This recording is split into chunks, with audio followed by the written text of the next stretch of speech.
เพื่อนจากอารีฟาร์มเนาะมื้อนี้ก็มาส่งตู่พักไข่คือเก่าเจ้าเนาะ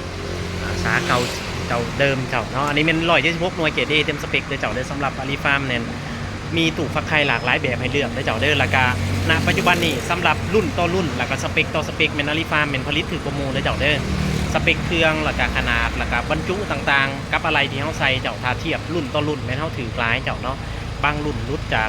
สินค้าในท้องตลาด500,000ล้านหนึงก็มีเจ้าเนาะล้านปลายก็มีเจ้าเนาะ ที่ว่าถือที่สุดเลยเจ้าสำหรับท่านใดอยากซื้อก็ติดต่อมาหาและประสบการณ์ในการเฮ็ดตู่ฟักไข่อารีฟาร์มปัจจุบันนี่สิเขา10 ปีแล้วเนาะเจ้าเนาะคุกคีอยู่ในวงการตัวนี้เจ้าเนาะเฮาฝากทั้งหมดเลยเจ้านับตั้งแต่นกกระทาเป็ดไก่ไก่ง่วงไก่ป่านกยุงห่านตลอดฮอดนกกระจอกเทพอารีฟาร์มก็เลี้ยงณปัจจุบันเป็นฟักนกกระจอกเทพขายเจ้าเนาะเฮาก็ฟักขายประจำอยู่เจ้าเนาะเฮาเลี้ยงนกกระจอกเทพแล้วก็มีเป็ดมีไก่ปัจจุบันเนี่ยเจ้าเนาะมีหลากหลายเด้อเจ้าเด้อสำหรับท่านใดอยากได้ติดต่อมาหาเด้อเจ้าเบิ่งรีวิวตื่มได้โพสต์หาป้าไว้อยู่เจ้าขอบใจหลายๆที่ติดตามรับชม